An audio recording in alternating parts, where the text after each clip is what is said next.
Man, are the rates going to go lower? Are we going to see a 30-year mortgage rate come down? Dude, I think so. I think the Fed meeting was frankly not the dovish or not the hawkish cut that everybody was expecting. I think there's a lot of things inside the Fed meeting that lean towards more cuts, even though the Fed doesn't want to say it out loud. But yeah, the Fed meeting was not the hawkish tone we've gotten used to, for sure. Interesting. Kind of an interesting shift again, huh? Yeah, it was. Meet Kevin always talks about pivots. Fed pivot, and he's kind of goes back and forth. But I think this warrants a Fed pivot. I think Jerome Powell, the last 4 or 5 meetings when he got up in front of the microphone, did everything he could to talk rates up. And I mean, no better example than the last meeting where he talked, rates actually on the 10-year went sub 4 when they released the cut. And then when he started talking, they went all the way up to like 4.1 or 4.11. That didn't happen this time. Rates were actually down kind of 2 days in a row. I think it was far more dovish than had been. So yeah, I think this was a Powell pivot, to steal something from Meet Kevin. Powell pivot. Let's see. Real quick, break this down. Hawk versus dove. Just explain that for the audience, because I know there's got to be someone else. I have an idea, but really, what does that mean? Yeah, I think that's generally something that's been used for the years, or lexicon for who wants higher rates and who wants lower rates. A dove is perceived as, somebody who wants lower rates, right? So again, lower rates expand the economy, all of those things. Where a hawk, more aggressive, is like, no, we've got to battle inflation. We've got to keep rates up. That's generally the nomenclature. So again, hawk in this context is don't cut, and a dove is cut and continue to cut. Very good. Very good. I knew somebody was wondering that right now. So you're welcome out there. Thank you guys for watching. Today is December 12th, 2025. Can't believe the year's almost over. Crazy. 2.5 more weeks. It's gone. 26 so to 25 is over. That's crazy. So wild. So much. So wild. What a year. So, hey, we're glad to be through it. Like you said, get through 25. Yeah, get through 25. Survive to 25. Yeah. There we go. Let's talk about JOLTS report. What is it? What happened? Yeah. So again, we're starting to get data from the government that was really limited during the shutdown. And this data is old. I think it was from September. But nonetheless, I think it's interesting. And JOLTS reports, again, really what we look for is job openings. Okay. And the last time we had the report, it was 7.2 million and trending down. It had been trending down. I think 3 out of the last 4 months had been trending down. And one of those months, it was just flat. We had a big reversal. It went up 500,000. Right. So now it's at 7.7. So, again, you can argue that there's no real jobs. You can say these are low paying jobs. Don't care. The data is the data, and job openings went up pretty significantly, beating all expectations to 7.7. So again, maybe the labor market's not falling apart as fast as people expect. More on that next week when we talk, because we'll finally get that BLS report. But yeah, the JOLTS report was surprisingly strong after a series of misses to the downside. Interesting. Well, I know that we talked about this. We haven't said it in a while, but early this year, for most of the year, we talked about jobs. Mm-hmm. That's going to be the thing that's going to move rates. Yeah. Fed rate, 30-year mortgage, 10-year, all of it. Jobs are really heavy. So we're not through the woods. Really, next week is probably a much bigger week to really say, okay, where are we at with jobs and how does this transition? So yeah, to be continued. Okay. Well said. Weekly meeting. What happened? What is your take on it? Yeah. So again, we got the weekly claims. And again, remember last week, it was shockingly low, 192,000. Yeah. It was just noisy because of the holiday season and all of that. And I warned you that is there going to be a give back? There was some talk and chatter that California and Texas were underreported because of the short week. And sure enough, it came back in a big way. It exceeded expectations of 220, came in at 236. But much like last week, we can kind of throw this week away. And really, the first good number in a while will be next week, right? Okay. It's the first week that's not distorted, perhaps because of a holiday. So again, just like the week prior was, to be thrown away at 192, I think this week could be thrown away at 236. And let's see what next week is. So again, Yeah. weekly claims, the good thing about weekly claims is we get them every week. The bad thing is, sometimes they're noisy and, should be ignored. And I think the last 2 weeks are good examples of ones to ignore. It's interesting too, the time of year, right? We're going into holiday. And so it's also interesting that will it be market moving the week before or the week of going into a holiday? And or is it more so that we think, okay, when we get into January, February, okay, now, okay, where are we at? Yeah. What, just kind of a little bit of the timing. Talk about that for a moment. Yeah. I think that's a very good point and really shows that, we've been doing this a while together. I think all of the data kind of the, second half of December, which we're in now is to be ignored. Yeah. And it's really about January, right? Okay. I think, for the longest time, I don't know if people realize this, for the longest time, people wouldn't initiate layoffs around the holidays. They would just always hold those back till January. And, for good reasons, right? You don't want to destroy someone's holiday season. So we could expect that again, right? So I think, by January 15th, that kind of framework is going to be far more important. Pay attention. Or have we started taking the elevator up on claims? Are we still flat at roughly 220, which is where we've been most of the year? Have we broken lower at 190 like we did a couple weeks ago? So yeah, I think this is about staying vigilant the next couple of weeks, you and I. But for the mass audience, I do think it's about, middle of January, see where we're at. Interesting. Okay.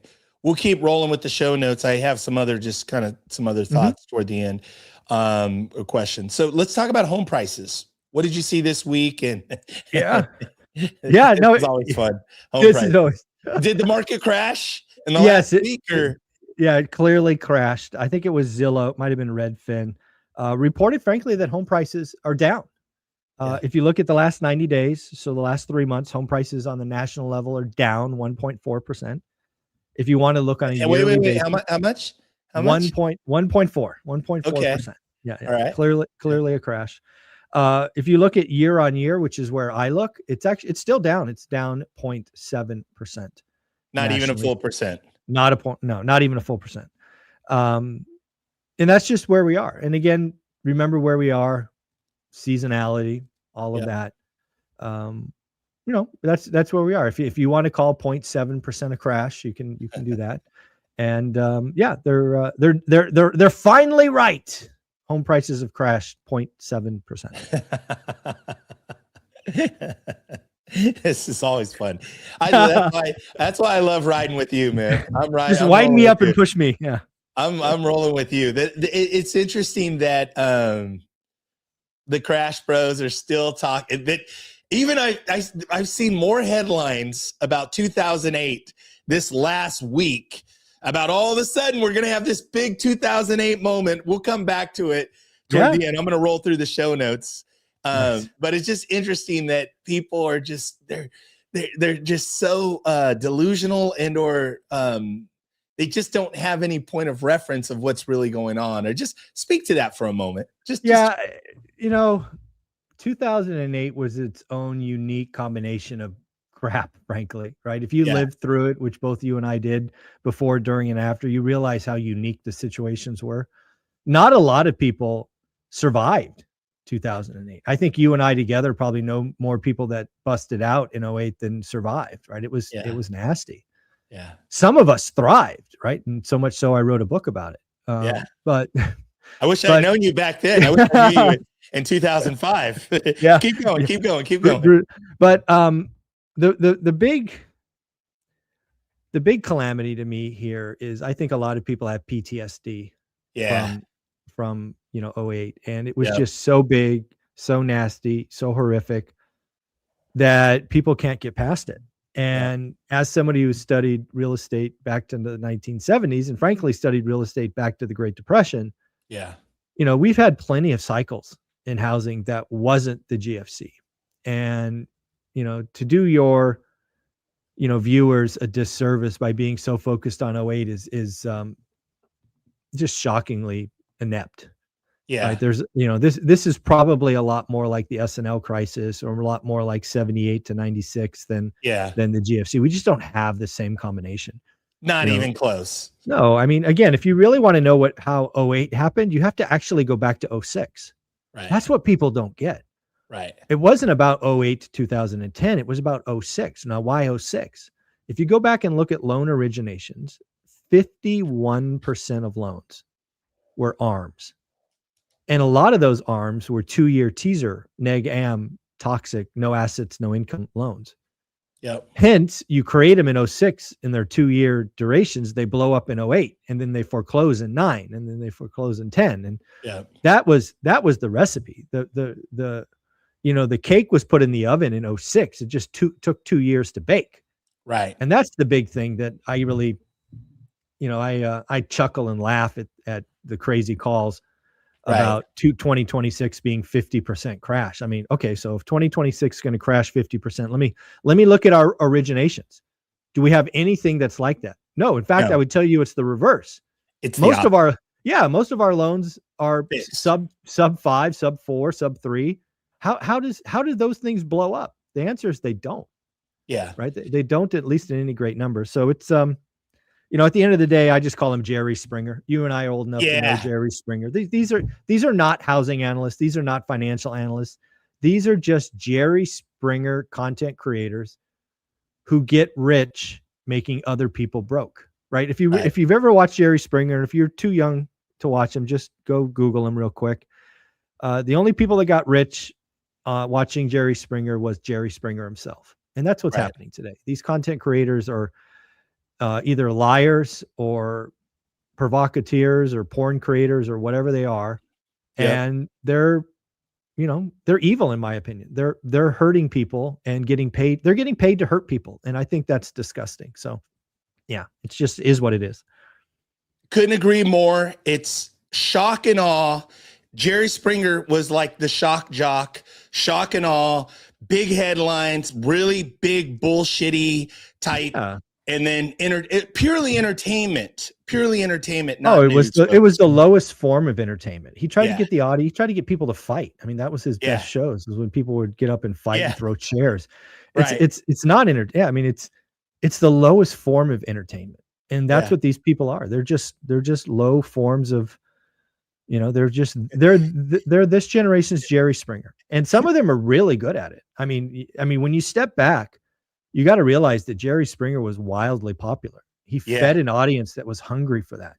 We're showing our age talking about. Yeah, Springer, dude. But it's okay. I don't have another Springer. Half of our audience knows and half of you don't. You're like, who's Jerry Springer? He was the king of the shock. I mean, so good, Michael. So good. Yeah, it's but at the end of the day, you're being fed poison, and it's up to you. You got to take ownership. If you're watching Jerry Springer, that's on you. You're wasting time. You're not going anywhere. You're eating poison and you don't even know it. That's the real sad fact. You're eating poison and you don't even know it. That is so well said. Michael, let me ask you, maybe, and I'm going to throw this out there if you have the time, you and I can maybe we'll do it in the school community, actually. We'll record it, but let's do and then we can get other people involved. Let's do a 2026, but let's specifically look back at the 50-year, 3-year spreadsheet. Let's talk about the 80s. Let's talk about the 90s. Let's talk about 08.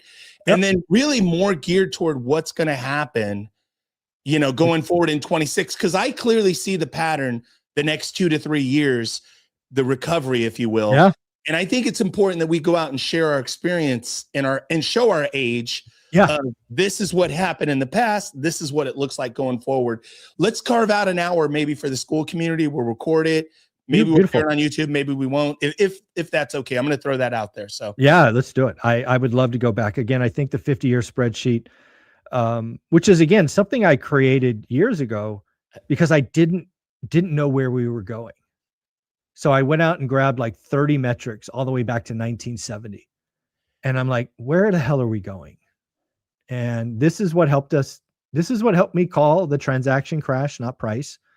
This is what, this spreadsheet is enlightening, and there's so much value there because again, we've been here before. I mean, look at 1978 to 96. We're kind of in that era again. So I think it's a wise idea. We will absolutely do that for the school community. I have an idea for a secret guest. Okay. I will tell you after off air that Okay. I want to work on to get a secret guest to come and be a part of this conversation. We'll talk about it. Folks, Join school. in school. Yeah, get involved with school. Okay, let's keep going. I'm sorry. That was just for me, guys. Thank you. I hope everybody else got some value out of that. Let's talk about rents. What did you see with rents? What do you see with rents personally? And then also, what is the headline about rents this week? Yeah, I think rents are soft. I think rents are going down. Again, they're down again nationally. And why is this important? Well, this is important for lots of reasons. The number one reason is inflation. Right? If you look at CPI, I think the last reading was 2.9 headline, 2.8 core, which is higher than the Fed wants.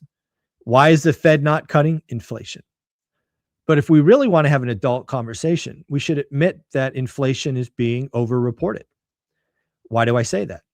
Well, the largest component of inflation is shelter, aka rent, sometimes called owner's equivalent rent. And the last report showed that rent was up 3.6%. That was what was being reported. Hence, when you take 30% of that, about 1.2% of our 2.9% is shelter. That's just how the math works. So if you took out 1.2% out of 2.9, you'd be at 1.7, and the Fed can declare victory. The important point about being sub 2% is then you would get much lower rates. That's just how this happens. If inflation's no longer a problem, the Fed cuts. I mean, look at Austin Goolsbee, one of the Fed presidents who said, don't cut, right? He was one of the dissents.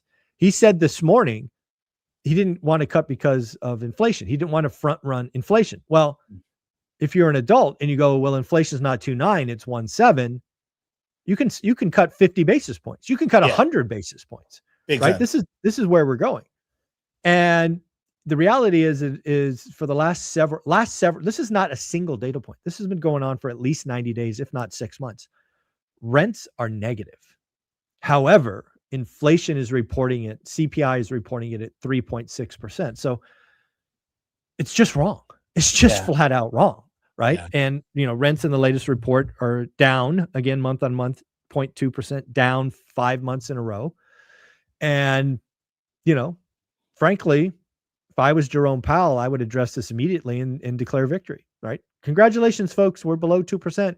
We've now corrected the error. It's an outdated. The fact that the Fed is so outdated is, in a world of technology and updated real-time information, the fact that they're freaking 12 months behind is somewhere between insane and stupid.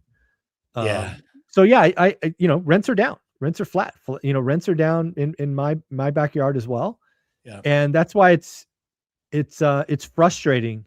Even if the Fed didn't want to change the model because they have historical precedents or whatever, they should get in front of a microphone and say, guys, we've got great news.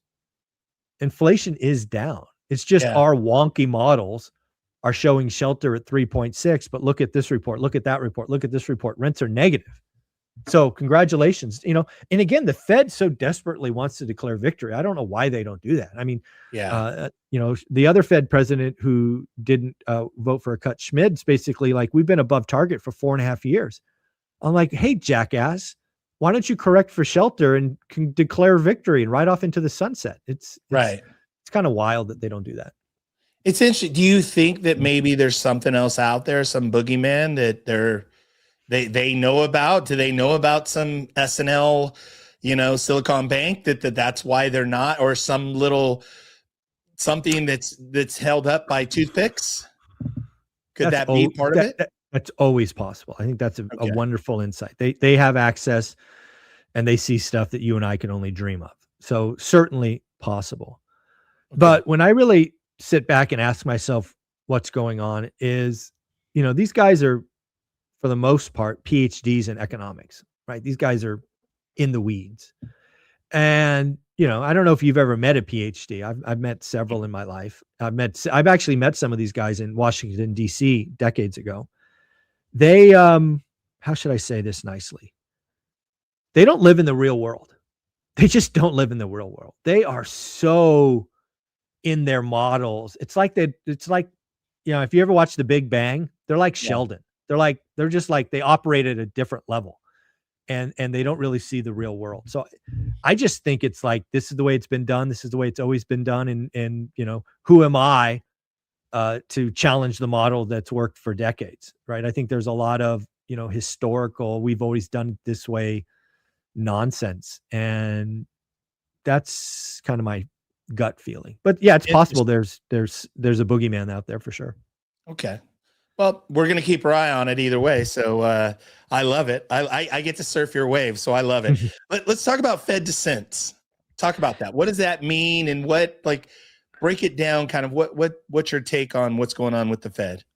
Yeah, this is an important thing because, if you look at the stats, it was again, only 12 voting members.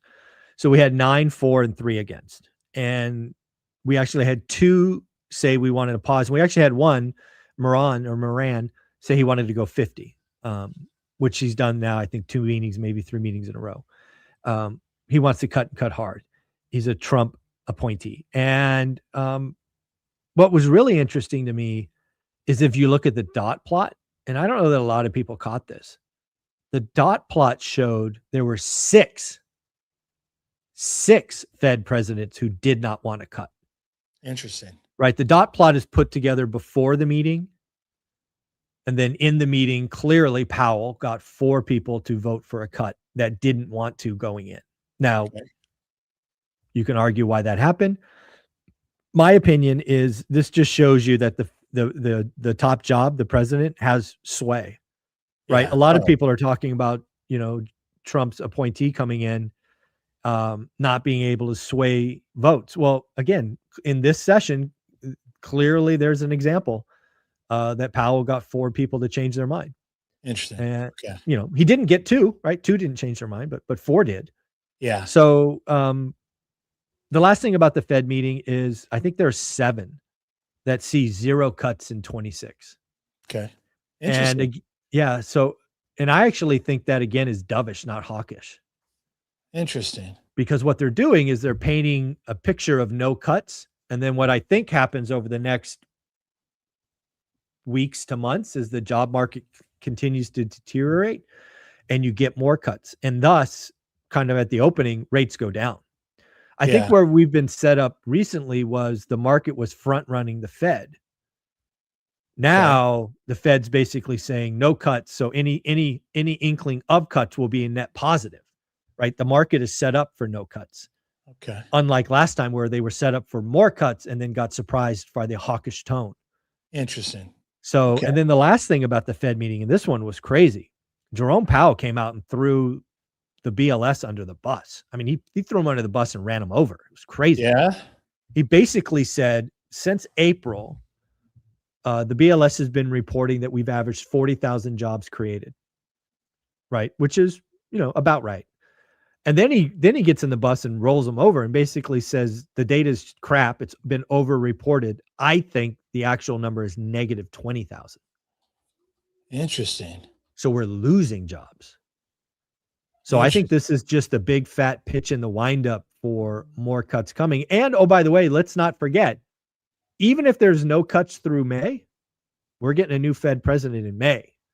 And that person clearly is going to be on a cutting, bandwagon. So it's going to be, it's going to be interesting. I will take the over. If the over under is 0 cuts in 26, I'm going to probably guess 2 cuts.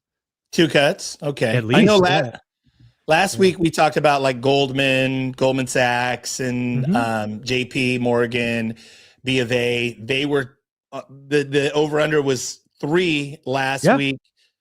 Now we got 1 0. Yeah. Now we're okay.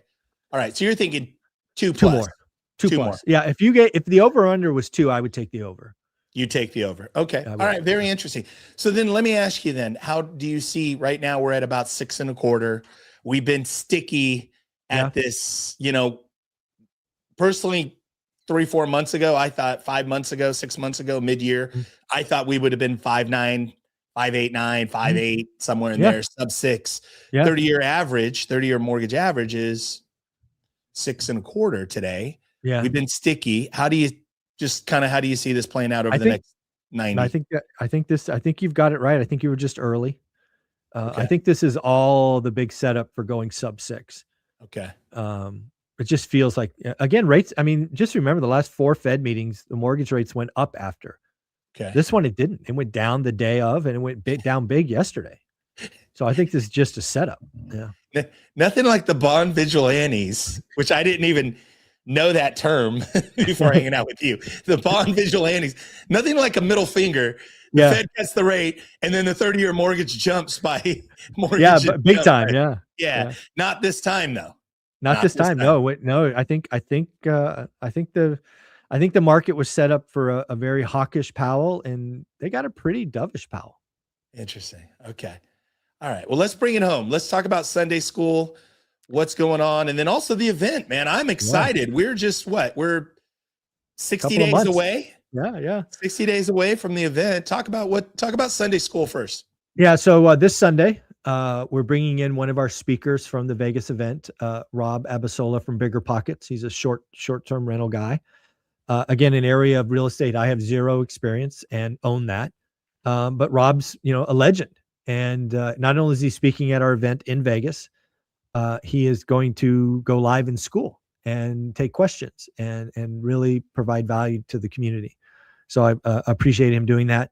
And, again, I just, I love bringing, I'm so happy with the agenda for the event. Love Rob was the last guy we added. We had somebody fall out last minute, and we added Rob, which is great. And yeah, I'm just excited for it. The ticket sales, we still have about 90 tickets left. I will close ticket sales on January 15th because I need time to work with the facility for headcount and food and chairs. There's a whole bunch of things that I have to take care of around headcount. Yep. So we're going to stop that on January 15th. We got about 90 tickets to sell. I'd love to sell it out. And it's 2 headliners. We got Jason Hartman and Pace Morby, and we got an agenda that I am very, very happy with. So it's going to be fun.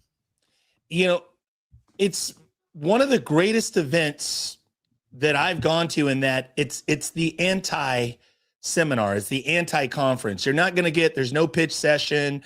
There's no back of the room sales. There's not a bunch of booths with people selling stuff. Nope. There's no coaching courses. To really get the real scoop with Michael, you got to sign up for this $5,000, $10,000 thing. Like, it's free flowing. Everybody's there sharing, caring, giving. Anything else you want to just say about the event? I think it's important to understand how it started. It started as a celebration for hitting a milestone of 50,000. That's what it was. Yeah. Now it's just a family reunion. And there's no selling, no back of the room. Every speaker will have 10 minutes to 15 minutes of live Q&A, right? There's a microphone on the side of the room where you can come up and ask the speakers questions. My speakers don't hide in a green room, right? There is no green room. So it's a very unique event, and I look forward to seeing you all there. I love it. But folks, buy your tickets. Come join us. Come hang out. Come connect with everybody. You can go to Eventbrite, one rental at a time, ORaaT, Eventbrite. February President's Day weekend. Also, school. Get involved with school. The $20. It's the best $20 you'll blow this weekend. Only the difference is you're investing into yourself, folks. There you go. Get involved with school. Michael, anything else? No, man. It's always fun rolling with you. I love doing these Friday wrap-ups. It's the last thing I do before I have kind of a day and a half of just chilling, because I don't record again until Sunday morning.